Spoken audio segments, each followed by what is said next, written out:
If you're tired of these promos, supporters get the podcast early and ad-free. Just go to donate.bogosity.tv for the links to sign up.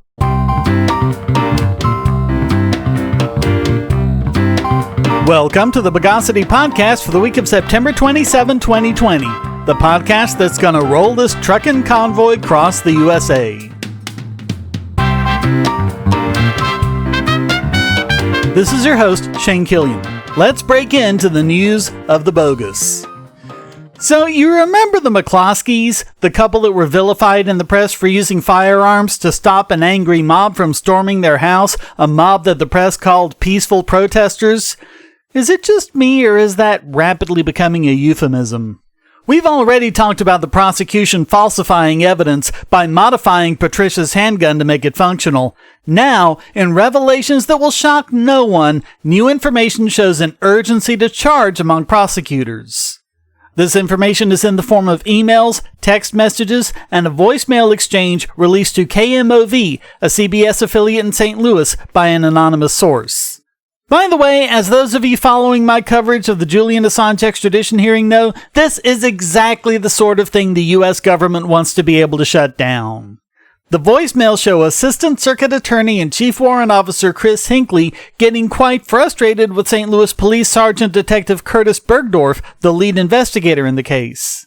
Emails between the two start the day after the incident. And Hinckley said to Bergdorf with regard to Al Watkins, attorney for the McCloskeys who turned in the handgun, "Why the expletive does Watkins have the handgun?" And he said that Watkins is, quote, "a slime ball by many accounts." When asked about this, Watkins responded, "If I am doing my job, I make some people say stupid things. If I am doing my job really well, I make public officials paid with taxpayer dollars say really stupid things." Nicely done, Watkins. Nicely done. Bergdorf had created a list of 14 reservations about how Hinckley had written the probable cause statement outlining the charges, claiming they weren't factual, including his referring to Mark McCloskey's gun as an assault rifle, which it wasn't. Assault rifles are fully automatic and medium power, and his was a low-power semi-automatic. Bergdorf called that a propaganda term. Hinckley responded, "I'm more than willing to remove the term, but in alleging I'm using propaganda, you've crossed a line. If anything, your changes, conduct, and unexplainable edit in the PC strongly hint of bias or agenda." And Hinckley was heard on voicemail saying, "Curtis, you need to call me back. I wrote a long email to you trying to ask a bunch of questions about what you said. Some of it was expletive. Now, we need to straighten this out because I am about done with this crap." Yeah, Bergdorf's the one that's biased. Right. Back in July, Circuit Attorney Kim Gartner, the lead prosecutor on the case, was given Biggest Bogon Emitter, and she again shows that moniker was well earned. In a statement to News 4, Gardner wrote, "Due to ethical limitations, we cannot comment on pending cases. However, it's unfortunate that internal communications between the investigative agency and the circuit attorney's office was shared with the media." Yeah, I'm sure you feel that way, because transparency and journalistic review is clearly the last thing you want. Oh, but those ethical limitations hasn't stopped her from referring to the case in her campaign fundraising efforts. Give me a break.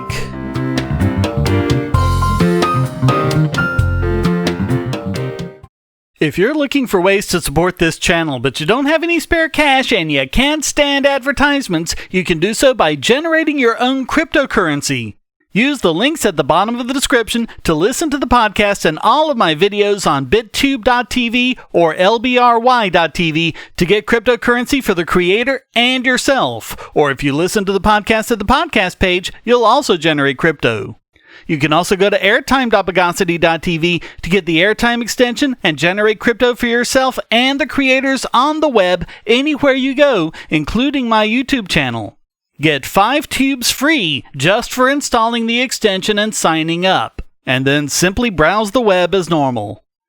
Easily monetize your favorite creators and yourself with cryptocurrency without advertising on bittube.tv or lbry.tv or with the airtime extension at airtime.bogosity.tv.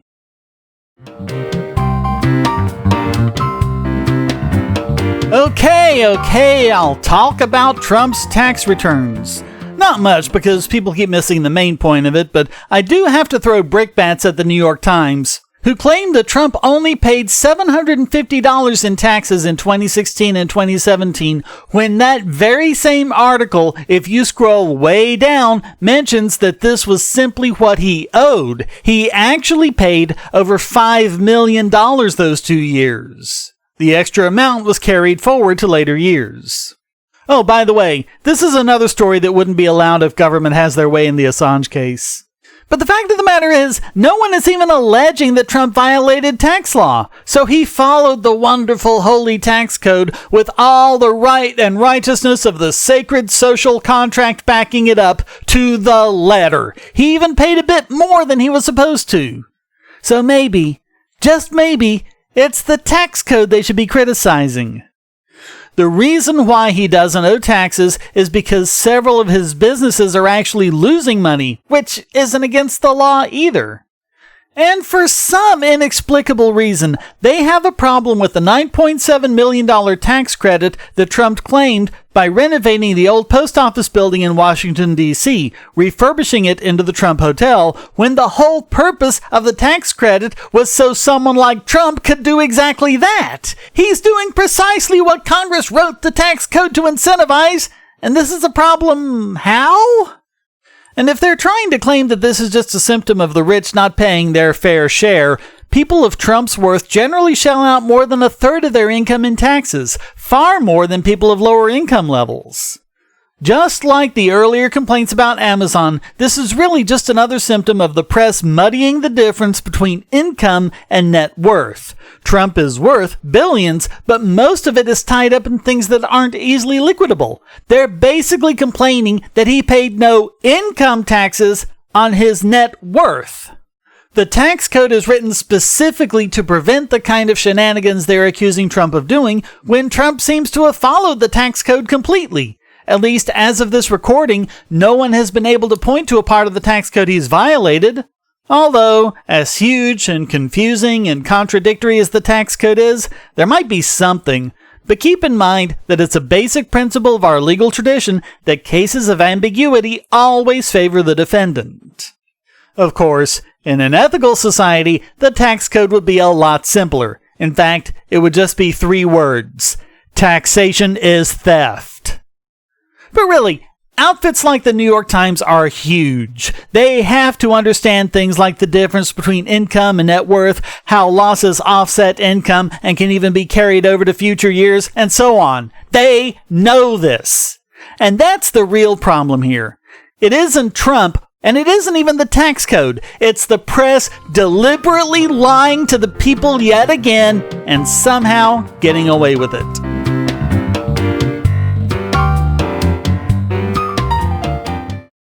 If you're on the Wi-Fi in a coffee shop or hotel, anyone on that network can get your traffic. Do you really trust all of those strangers? For that matter, do you really trust your ISP? A VPN can protect you from prying eyes, disguise your location, and even foil government censors. It's essential in this day and age, so go to vpn.bogosity.tv and you'll be taken to BoxPN. Starting at just $2.99 a month, you can get unlimited high-speed connections to VPN servers all over the world, and they don't log connections, so your privacy is assured. Traveling abroad, just VPN home, and don't worry about what those other governments are doing. Back at home, stop your ISP from traffic shaping and messing with the quality internet access you're paying good money for. You can connect from multiple machines at once, including your smartphone or tablet, and it supports all the secure standards, including OpenVPN and SSTP.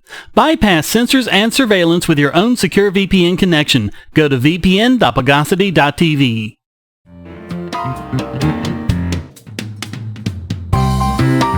Something else we already knew, MSNBC is one of the most horribly biased news outfits in existence. The latest proof of this is their blacklisting of journalist Glenn Greenwald. Greenwald, if you recall, was the lead journalist behind the release of the Edward Snowden leaks, and despite the fact that he's politically affiliated with the left, his dedication to real fact-checking made him skeptical of Russiagate from the very beginning, and that is why MSNBC doesn't like him. He told Megyn Kelly on her podcast that MSNBC has blacklisted him from appearing on any of their shows because of his vocal opposition to the misinformation the news media, and MSNBC in particular, was spewing over the Trump-Russia collusion conspiracy theory. Quote, "Once I became a critic of Russiagate, I basically got banned from the network because I became a critic of their coverage of it." Kelly asked him, "Are you saying you're banned from MSNBC?" Greenwald responded, "Yeah, I'm totally, formally banned." MSNBC denies this, but Greenwald said that he wasn't the only left-leaning journalist to be punished for daring to question Russiagate like any good journalist should. Quote, "I was told this in 2017 and early 2018 by two separate producers with two separate shows that they were told never to book me. I should also add that it's not just me, but several liberal left journalists, including Matt Taibbi and Jeremy Scahill, who used to regularly appear there and stopped once they expressed criticism of MSNBC's Russiagate coverage and skepticism generally about the narrative." Something else to keep in mind whenever you hear a news report about, well, anything really.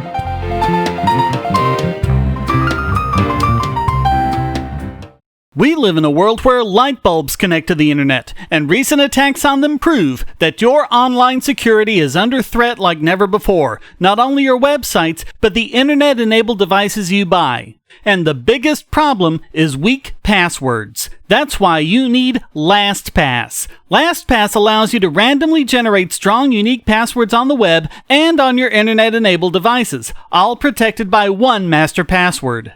LastPass sets up in minutes and gives you secure automatic logins throughout the web, synchronizing across all your browsers, all your computers, and even your mobile devices, at home, at work, or on the road. It even securely stores sensitive form data, including credit card numbers, backup sensitive documents, software licenses, Wi-Fi logins, and more. And with LastPass Premium, you can get these benefits on other applications, manage passwords for your entire family, and also get priority customer support. Sign up at password.bogosity.tv for a free month of LastPass Premium. Log in securely everywhere using the last password you'll ever have to remember. Go to password.bogosity.tv and get LastPass now.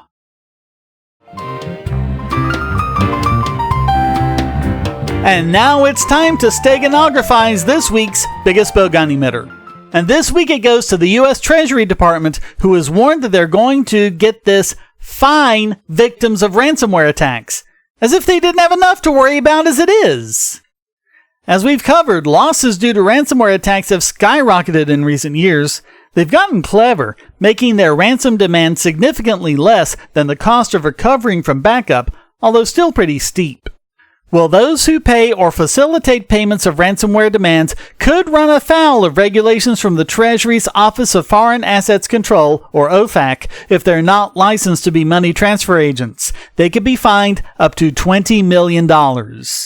The FBI, as well as cybersecurity groups, have tried to dissuade people from paying ransomware since it only helps to enable further attacks. But it's hard not to sympathize with a firm that's faced with either paying the ransom or suffering immense losses that could threaten the business itself. But OFAC wants to go further, saying that persons and firms subject to U.S. jurisdiction can be held to strict liability, even if they didn't know they were sending money to a prohibited person.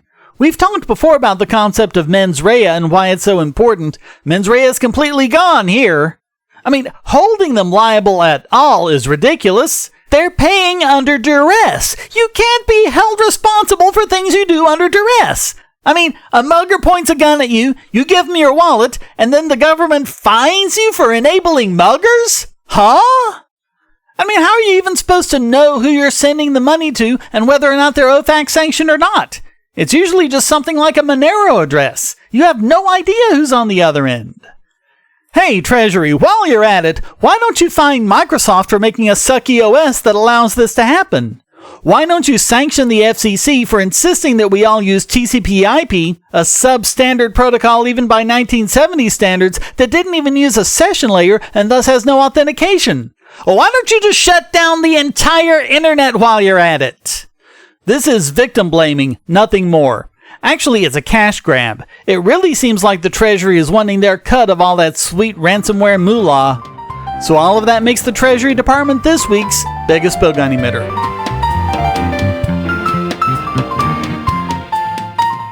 I want to tell you about the eyeglasses I've been wearing for years. As people can see on my videos, I have a very strong prescription, which makes glasses more expensive, especially when I need computer glasses, reading glasses, prescription sunglasses, and most expensively, progressive lenses for general everyday wear.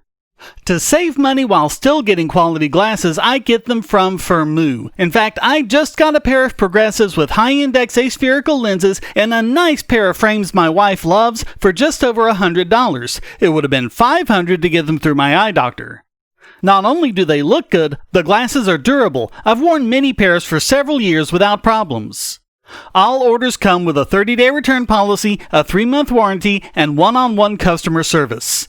Go to Firmoo, that's FIRMOO.Bogosity.tv anytime you need quality glasses at a low price. Once again, that's Firmoo.Bogosity.tv.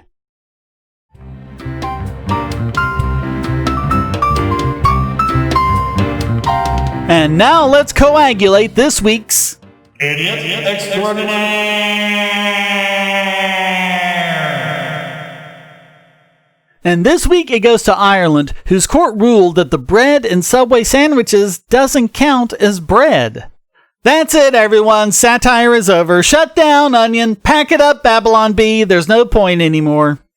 The distinction is important because Ireland's value-added tax means that makers of pastries, cakes, brownies, etc. pay the tax, but bread doesn't have a VAT attached because it's an essential foodstuff. A Subway franchise owner, Bookfinders Limited, appealed an order that its bread wasn't really bread at all and therefore was liable for the VAT. Their appeal was denied by a 5-judge court. Apparently they're saying it's not really bread because of the sugar content. It also makes a difference that Subway heats their sandwiches because apparently bread stops being bread when it's hot. I don't know. Brickbats also to the New York Post, who in their coverage reported, according to nutrition facts posted by the Subway, a 6-inch white bread roll has 5 grams of sugar, similar to that of an Oreo cookie. What they don't mention is that an Oreo cookie weighs a lot less than the Subway roll. At 11.3 grams, an Oreo is 45% sugar. According to their own link, a 6-inch sub roll is 71 grams, making it only about 7% sugar.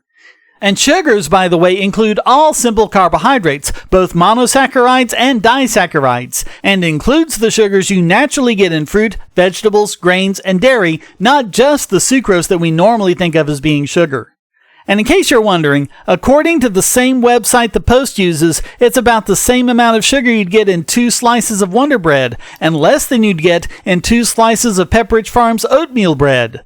2 slices of the Kroger brand only has 4 grams of sugar, but it's only 54 grams, and so percentage-wise, that is still more than Subway bread and would qualify as not being bread at all according to Ireland. It really doesn't seem like the sugar content in Subway's bread is unusual at all. So all of that makes Ireland this week's Idiot Extraordinaire.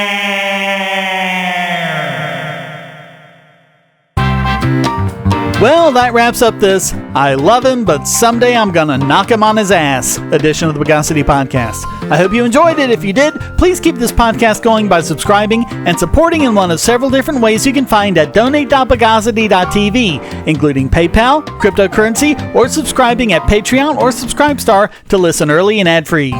Also, please come to discord.bogosity.tv where you can join the discussion and post a question, statement, news article, or rant. Thank you for listening. Until next time, here's a quote from Learned Hand. Over and over again, courts have said that there is nothing sinister in so arranging one's affairs as to keep taxes as low as possible. Nobody owes any public duty to pay more than the law demands. Taxes are enforced exactions, not voluntary contributions. To demand more in the name of morals is mere cant. The Bogosity Podcast is licensed under Creative Commons Attribution, Non-Commercial, No Derivatives 4.0 International License.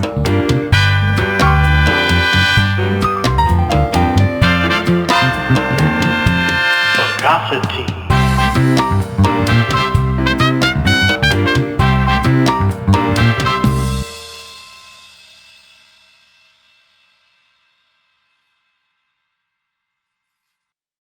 Do you have children, or nieces or nephews? Are you homeschooling, or just want to counter some of the socialist indoctrination most children get in school? If so, go to bogosity.tv/TuttleTwins, and you'll be taken to a website where you can get some great books for elementary-aged children. The Tuttle Twins books are books about liberty and free market economics that include children's versions of Bastiat's The Law, Leonard Read's I, Pencil, and Hayek's The Road to Serfdom, as well as books about the Federal Reserve and how regulations protect business cronies. They'll learn about the harm caused by eminent domain, or regulations passed in the name of safety, and fundamental concepts of liberty. And as you can see from the sample pages on the website, they're all easy to read and nicely illustrated. They're just $9.99 a piece, or get a special discount as well as free bonuses when you purchase all 5. You can even buy in bulk to donate to schools and local libraries. So get the Tuttle Twins books at bogosity.tv/TuttleTwins.